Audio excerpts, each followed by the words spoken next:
0437 774 774.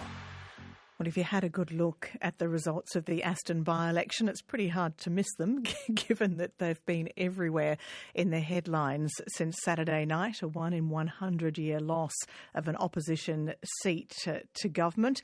And of course, it was not just a loss, it was a swing. I think it's projected to end up being around 6%, and it means the party now holds just 2 of the 26 seats across Melbourne. We're going to talk to Malcolm Turnbull, the former Prime Minister, shortly, but when you look at those 2 seats, they are Menzies and Deakin. Deakin's held by Michael Sukkar on a margin of 4.6%. Sorry, Michael Sukkar. And Menzies is held by Keith Wolahan on a margin of just 0.7%. Keith Wolahan, good morning. Good morning, Ali, and good morning to your listeners. Are you feeling a little lonely? I really wish Rashina Campbell was one of the members joining me as the member for Aston. But can I start this interview by just congratulating Mary Doyle? That was a good night for her and her party, and she deserves the recognition for that. But you are just 1 of 2 out of 26 MPs, federal MPs in Melbourne. That's right, and my seat of Menzies is as close as a federal Liberal gets to the city, and even then it's a reasonable distance. The boundary of my seat, the Heidi Modern Art Gallery in Bulleen, that's it. We have work to do. There's no sugarcoating that. So how do you see the problems? You say you've got work to do, and indeed Peter Dutton says there's work to do, but what do you think the issue is? I think Melbourne has changed and cities have changed in Australia, and I think our party needs to recognise that and needs to find a way that connects our classical Liberal values with a change in Australia. And it's younger, it's more female, it's more professional female, it's highly educated, and they have real concerns and they want us to stop focusing on ourselves and to focus on them. And I think we've got to start doing it. So do you think that the party is simply, or the party room is simply too conservative? And when you look at the party room versus the wider community, there's a mismatch? I don't think so. And I think the labels moderate and conservative, they're ones I see used a lot. But the reason I joined the Liberal Party was to be a Liberal, a classical Liberal, and most Liberals are. There's so many things that really keep us together, whatever wings of the party you're on.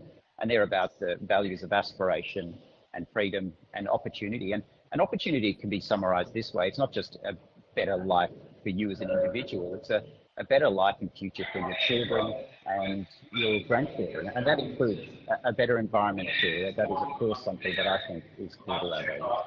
And I know, of course, you are indeed at the airport, Keith Wolahan, and so therefore that explains a bit of the noise in the background, which I know is making it a little hard for our listeners. But aspirations and freedoms and opportunity of their classical Liberal values, but how do they play into policy decisions, to candidate decisions on a real day-to-day basis?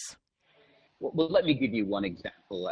One of the things that we have noticed in the last 10 years, not just in Australia, but throughout the world, is dropping home ownership rates. And home ownership is the best way to not only have a better future for you as an individual, but your family and your children. And I think we need to look at all levers that can be pulled at a state and federal level, whether it's supply or even tax, to make sure that more younger Australians are able to buy a home. And I think Liberal values have a lot to say about that. But I guess that doesn't explain other positions taken by the party if you look at big policy areas. And let me just take climate change, for example. It seems so often that the Liberal Party deals itself out of conversations by not negotiating, but by rejecting. I can understand that narrative, but there is common agreement in my party that we need to care for our environment and the environment matters, but we can't do it in a way that just sees core industries go offshore and then those are imported back in with no effect on emissions. So we have to do it in a way that prioritises the environment, but doesn't bankrupt this nation for key industries that will be affected by this particular legislation. So, okay, so you've picked up a particular example as I gave it to you there, but so do you change? I mean, on the one hand, you say you have to regain the trust, but on the other, you seem to be saying it's classical Liberal values, which is why people like you were elected. So do you need to change?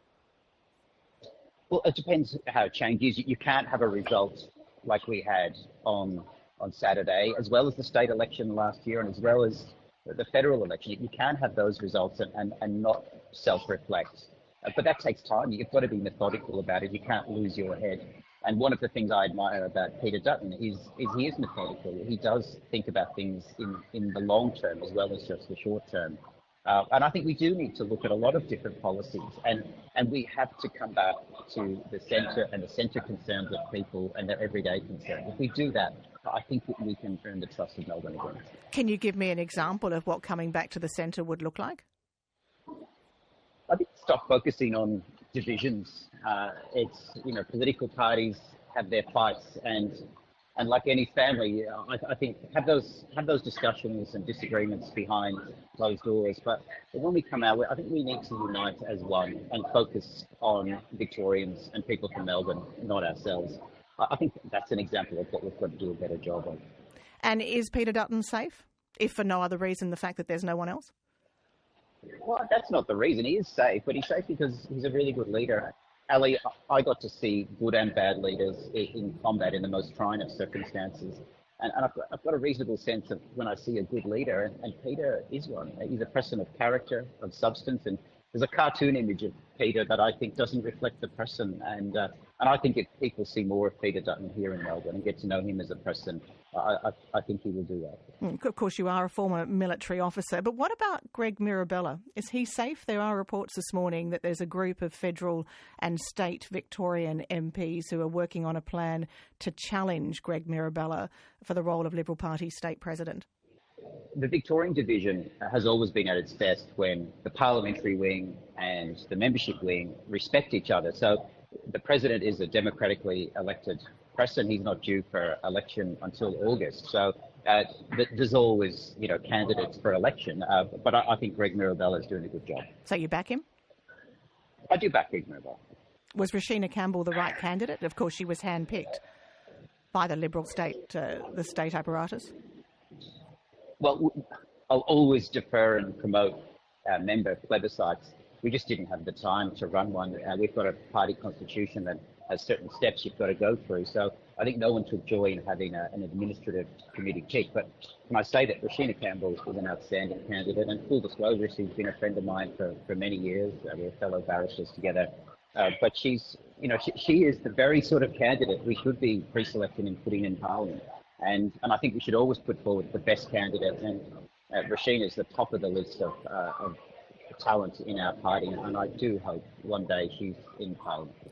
Keith Wolahan, of course, you sit on a margin of 0.7%. And that was, in fact, it's got cut back significantly in the last federal election. It's razor thin. Are you confident that you're going to be sitting in that seat for a long time?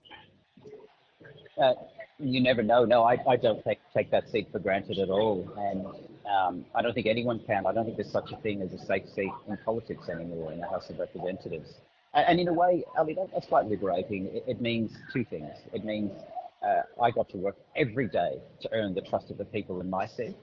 But it also means I don't know how long I'm going to be here for, so I've got to make sure I stand up for things and I fight for things. And I would, even if it's one term or two terms or longer, I want to look back with no regrets that I stood up for the people in my electorate and I put their interests first. If I do that, whatever their decision at the end of that, I will live with that. But it does keep me focused, and it should do that. Keith Wolahan, many thanks for joining us this morning. Thank you, Alan. Keith Wolahan there, the Liberal MP for Menzies, now just one of two Liberal-held seats in metropolitan Melbourne.